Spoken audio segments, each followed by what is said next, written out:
Hi, everybody, and welcome. Today we have a returning guest. We have Nara, who is here with her mom, talking about their story of adoption. And today I want to delve deeper into Nara's story of how she was able to embrace her ADHD, her background, her story, to be standing in her light today. Nara, you have been such an inspiration to me, and I have learned so much from you and your willingness, I guess, to really kind of be completely honest and attuned to who you are and embrace it and show up with it and like do the hard stuff. So I would love to hear about what that's been like for you and how you got to where you are now. Well, first of all, Mussi, you're just as much as an inspiration to me. Thank you for having me back. It takes a village, as they say, to do this stuff, and you're a part of that tribe, an NHA tribe. So thank you for what you do and putting your voice out there. So to answer your question, I was thinking about this earlier in the week and kind of been pondering what I wanted to say. And I actually have to go back a little bit because I was thinking about labels and I was thinking about the global summit talk that I did about ADHD. And to answer that, I really have to go back to labels because I actually didn't know I had ADHD until I was in my mid to late 20s. So I went through most of that time not really understanding why my brain was doing what it was doing. But prior to even knowing that, I had all these other labels that were kind of attached to me. So I was a kid, that was loud and obnoxious and all this other stuff. I was adopted. I had some trauma history from growing up in Russia. And like there was all these things that were kind of stuck to me. I was stupid in school. I had an IEP, special ed kid, that kind of stuff. So I was thinking about that. And I think ADHD, weirdly enough, was like the catalyst to help me with that acceptance piece. Like I was not the person I am sitting in front of you. And I was kind of like a chameleon, I guess. Like I just kind of blended in with whatever I needed to be.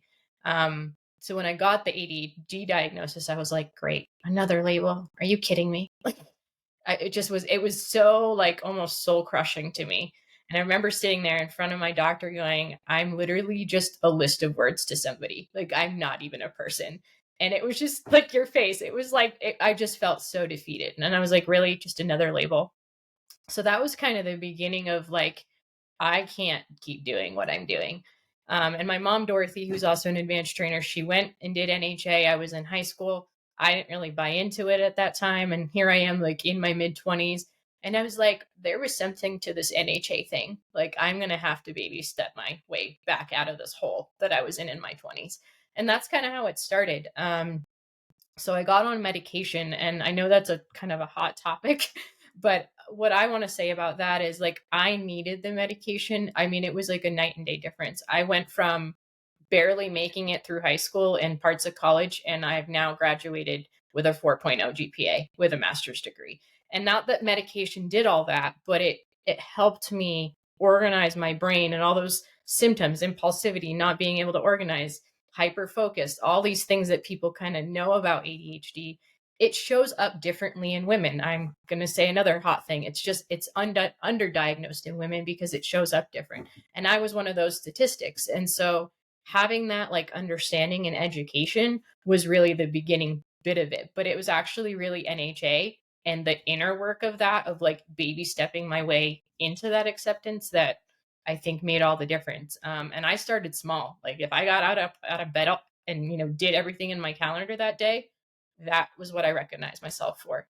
If I was off track, it was a forgiveness thing. That's one of my favorite things about NHA. It kind of gives you that reset.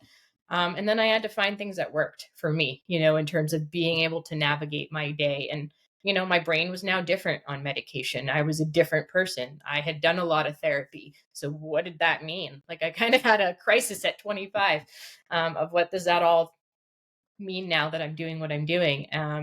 And I really think it was just recognizing that I wasn't my symptoms. I don't know if that makes sense to put it that way, but I had to start like almost unidentifying with those things that I had been told my whole life. Yeah. Wow, that's incredible. And thank you for saying it all as it is and all the hot topics. Like you said, something that I love so much that you said that jumped out at me is that idea that on a day that you got up and you did everything on your calendar, that was what you recognized for the day. I got up and I did everything. I was so efficient and effective and everything. And then on a Yeah. day that you didn't, then it was the greatness of forgiveness that you were able to have compassion for yourself and hold space for the fact that you're human and you didn't do everything you would have liked to do. And that's what you get to recognize. And that, like, it's a duality, but it's not, because it's also just the singular focus on, I am going to believe in my beauty and my greatness. I'm going to believe my in my being on purpose, and all of me and everything going on being on purpose. And I'm going to believe in seeing what's right about me and energizing that. And so wherever and however and whatever that looks like, that's where I'm going to be. And I'd love to hear, like, within you, like, how did that start to change, or like, what was it like inside your brain or heart before you were speaking to yourself that way? And like, how did that kind of change what was going on inside?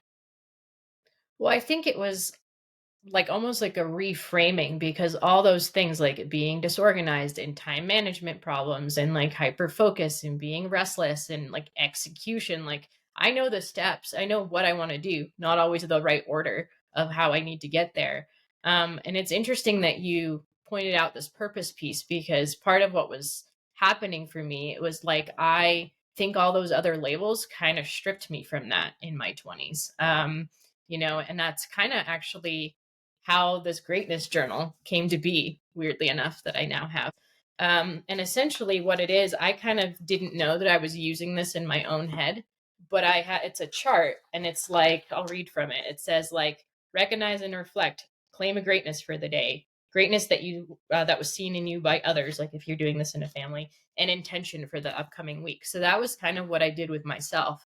Um, and it was just that understanding again that I wasn't my labels, and that it really, those labels actually cost me myself and my acceptance, I think, is what I would say. It cost me that inner wealth. Like I just didn't have it, just because of the way that my life had been. But it was just like those little deposits over time. And there were people that also helped out.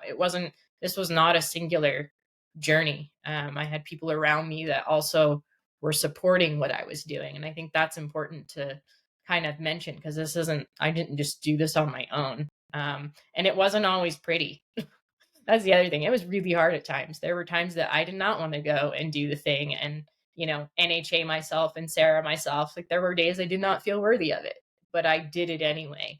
And I think that's the thing I also like about NHA is it makes it easier to stick with, because there is that framework. And as someone who has an ADHD brain, I have to have a framework. So I think it was consistency of that, and just like, I'll claim it right now, self-commitment. That's what I would call it. I just didn't give up.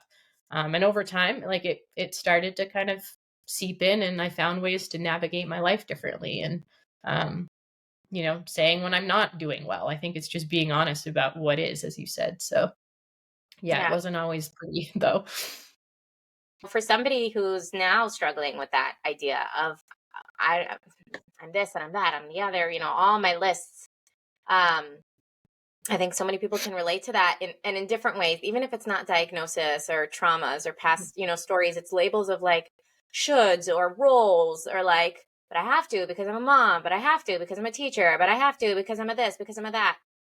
And it's like life is all being told to me. Life is all put on me versus like, what do I want, or where do I go, or who am I, So Right. I'm curious, like, if you could answer to, who are you then? Like, so that was you, or at least that's who you thought you were. That's how you lived. That's how you operated. That was your definition.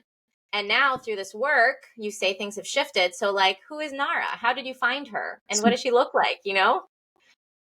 Well, I'll be honest, I never thought I would be doing NHA in this capacity. I never thought I was going to write a book, like ever in my life. Like I'm a poet by nature, and but I never thought I would put it out here in the world.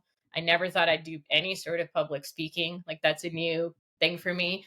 So taking risks. I mean, I've taken other risks in my life, but this is different.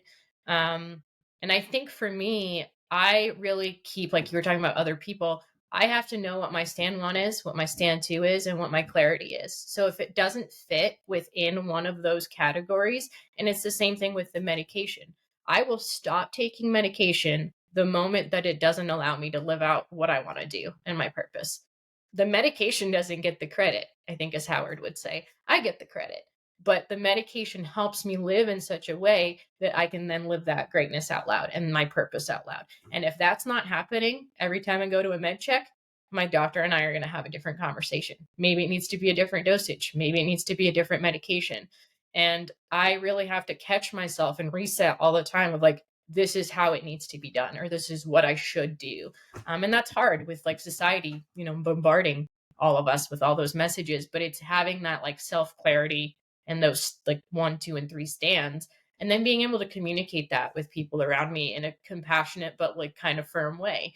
And it's okay to say no. Like I've learned that now in my 30s, and that's really hard to do.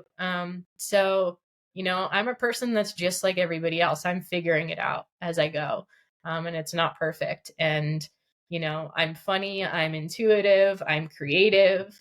I'm all these different things. Like it's so many more labels than what's under this umbrella of ADHD. And I think I'm still discovering those things as I go. But yeah, I'm just me, and I'm learning to love every facet that there is.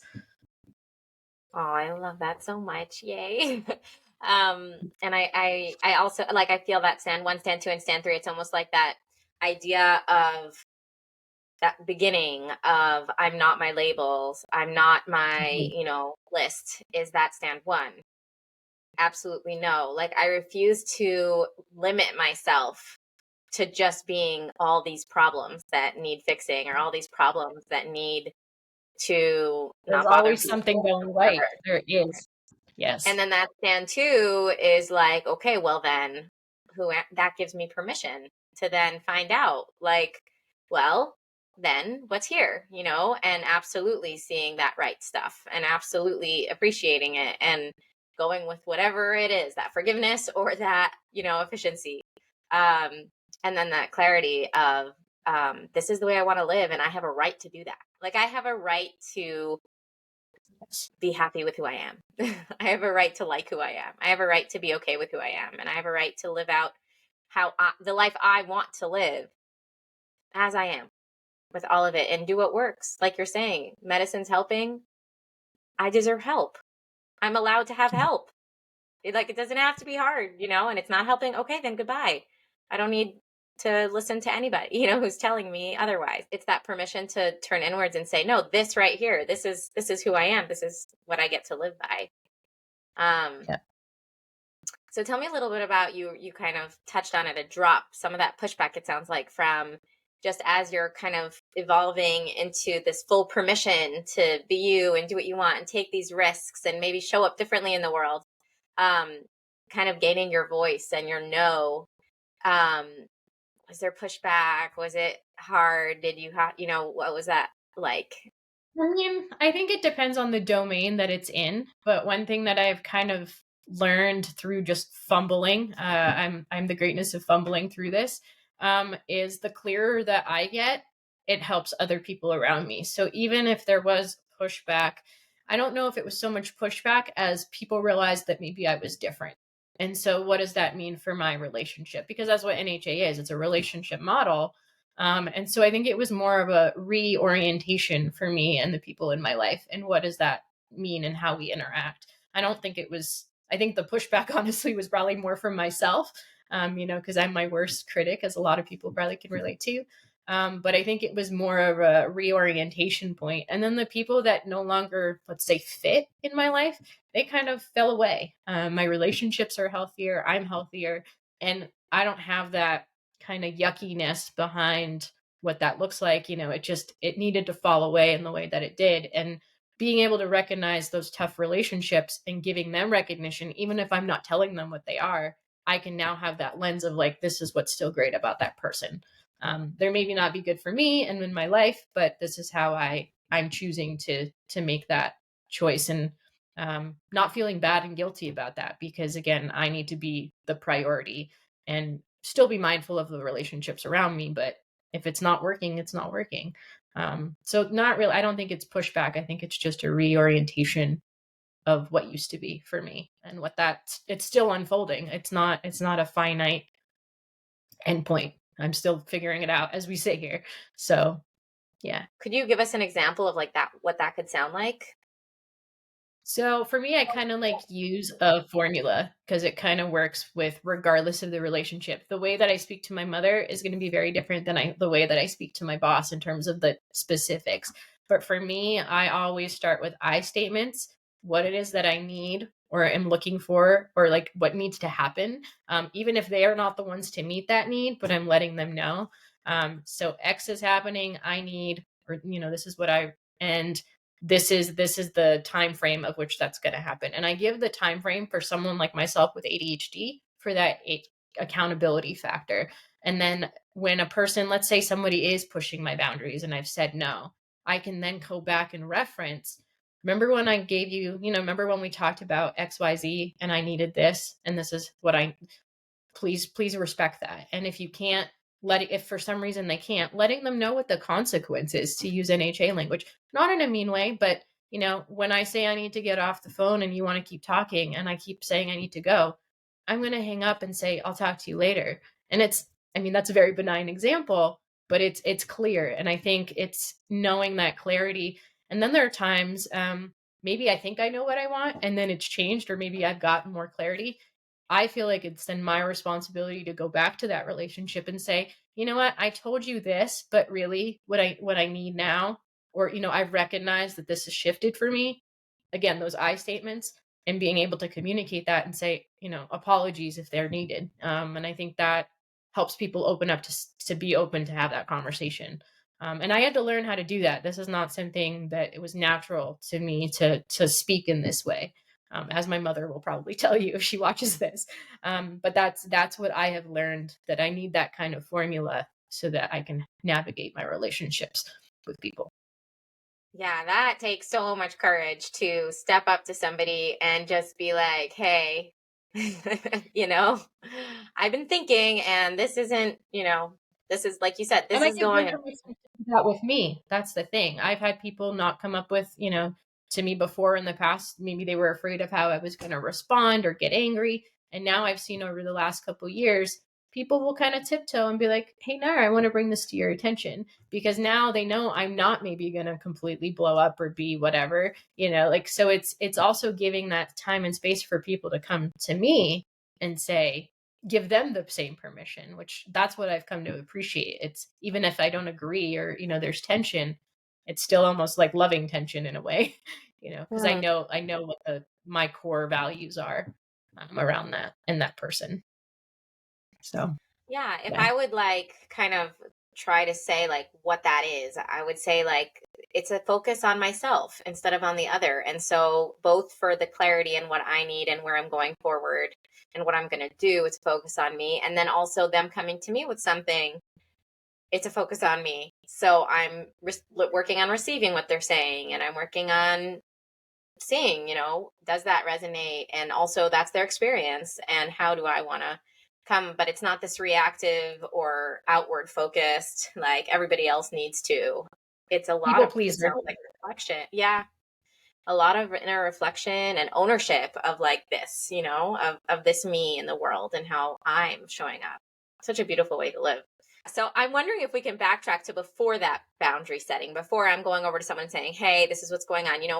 What does that process look like to get to that clarity? Like maybe there's maybe you're feeling, I don't know, I guess I can speak for myself. Usually what happens for me when something needs to change, I'm starting to feel resentful, or I'm starting to feel really like a tired that's like a bone tired, like an emotional tired, or like everything, like just so, what's the word? Like empty, like zero resources. I don't know Draining. the exact words not coming to me, but just so like like I don't have anything, and then it's like this. So what does that look like from the like, what do you realize is what's the catalyst for change?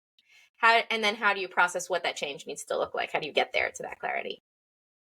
Well, it's funny that you say you feel empty, because for me, my brain is so full all of the time because I have so much stuff going on in it. So for me, that's what I look at. Like it's almost like a pressure feeling, and it's like I don't have any more room to like deal with what's happening, or this isn't sitting right with me because maybe I am getting more upset more easily or more impulsive or more just, short fuse. And so ironically, I have to kind of almost gauge my own responses. And that's kind of like my little radar of saying, you know what, something's not right here. And I've gotten better at letting it be less time before it gets to that heightened point, so that I can address it sooner. But again, these are all things that ironically ADHD gave me as a tool, because I got to understand what those different labels were in my experience of that. And I think that's a part of ADHD that doesn't get talked about, that emotional regulation piece, because it's chemicals in your brain, it's going to affect you. So having that awareness and reading the radar, for me was like, I sometimes would have to sit down and not have anything else in front of me so that I could figure out what I needed to do and not multitask, as much as I want to. So yeah, I have to make myself stop and pause, I think is the main thing, and being able to recognize that that's what needs to happen. And then in that pause, do you just kind of hear what the clarity is, or is there a process of getting to like Yeah, what needs? or I go by like, again, what are my values? What am I looking for? What it is that I need? I mean, it's going to be different in any situation, but it's really coming back to those I statements of like, what is it that I'm missing? Or maybe what is too much? What do I need to let go of? And those are kind of my go-to questions for myself.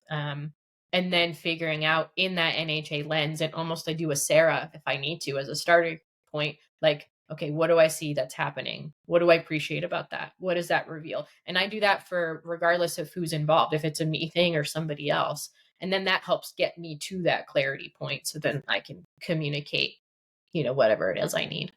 And it Yeah. takes longer to explain it than it does to do it because, it's through repetition. But yeah, that's kind of the process that I use.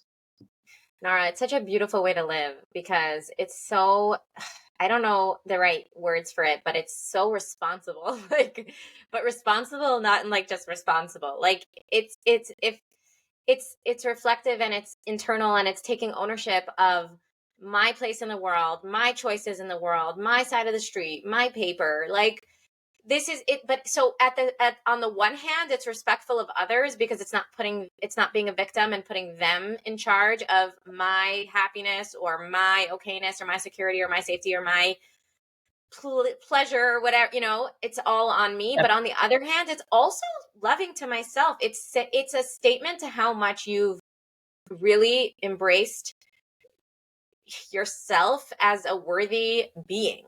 Like it's a certain self-worth of like, I matter and I'm going to take space to figure out what's going on here because I matter, because what I want matters, because I want to be intentional about my life, because I deserve to live a life that's aligned with who I am, with what I want, with my values, with my intention, with my future. Like I can pause because I'm worth that time and space. I feel like a lot of times when we don't take that time and space, it often comes from this feeling frenzied or pressured feeling Yeah. of I can't. There's too much on my shoulders. There's too much going on. I just have to keep trucking, and then there's more resentment and more pressure.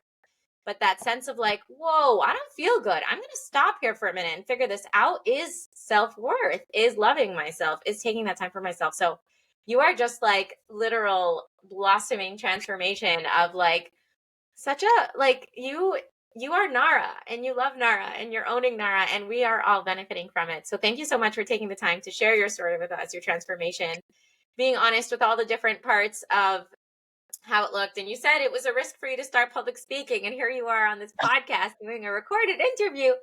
And please tell us, because I know you mentioned before you wrote the journal. So guys, listen to what Nara's put together. And this is a resource that you can use to have a similar Yes. transformation for yourself. So this is the Greatness Journal, and there's the camera. And my mom and I co-created this out of a time in my life when, as some of you might know, my boyfriend at the time, her and I were under the same roof, and we all didn't get along, and we had to baby step our way. So eventually, it came into this book, and the intention behind it has its own format, like I read. But this is really meant to be used the way that you want to use it. I use it with myself still. People can use it in families. You guys can adapt it, but the intention behind it is to see that there's always something going right. There's qualities of greatness all the time, and we are so busy in our lives that we don't take the second to recognize it and to sit down. And it really takes out that, for us, it took out that tension in the house so that we could start communicating. So it's on Amazon. I'll give Mussi the link to use. And it's really, I mean, it's a recognize and reflect, and again, claim your greatness seen in you by others. And the reason why we put that is, as someone who did not believe in her self-worth and didn't believe anything that was told to her, it really helped to have other people give me that feedback of like, you did this today that maybe I didn't even recognize. And I still have the original greatness journal, and it's like from whatever year it was. And now I can say, look back and say, yeah, I was compassionate, or yes, I can now own those qualities. But in the beginning, if you're just starting out and maybe you have a teenager where it's just chaos in the house, this saved us, and it's a good little history. It's like having a little time capsule of where you come from. So, and what the journey has been. So Amazon, I will give Mussi the link, and it's been crazy what this book has done for people. People have reached out, and it's just, they're using it in ways I never thought they would. I'll give one really quick example. I had someone reach out. They work at a transitional housing for youth that are pregnant and their families, and they started using it both with the pregnant mothers and their families for like a month, and through their the last bit of their pregnancy. And someone had reached out to them after the baby was born, and they were like, I got to look through this journal, and like, I'm a different person than when I started. Again, my mom and I never thought that that's where this would end up. So just hearing from people how they're utilizing it, like any increment of better, whatever that might be, and of inner wealth that we're able to give people giving themselves, that's like why we wrote it. And so this book has been like, it's because of this journey that it happened. So my mom and I have to give her credit too. Like, we have been through it, and this would not be without both of us and our commitment to each other in NHA. So thank you for Yeah. having And me, Mussi. This was if awesome. you haven't watched the interview with her and her mom, go back and watch it, because the transformation of this incredibly self-assured, confident, like happy with herself Nara, like it's such an incredible testament to what this work could do, the power of this work. I mean, it's amazing that we, and you audience, like what you can have, what we can have. Like, I know I didn't have self-worth, and I do now. It's really possible. It's not just a band-aid or a fix or like feeling a little bit better. It's changing how we view ourselves to the point that we live in the world so happy to be here. It's incredible, Nara. Thank you so much for being here. Yeah. I was just going to say, I'm a tech person. This helped me change the defaults of what I thought I was, and upgrading that operating system. And it's not a temporary thing. This is just how I am now. It's not, you can't fake it. Like, I don't know. Maybe that's what you're picking up. It's that. So You again, can't thank undo you it. so much. Yay. Okay, thank you. Till next time, everybody.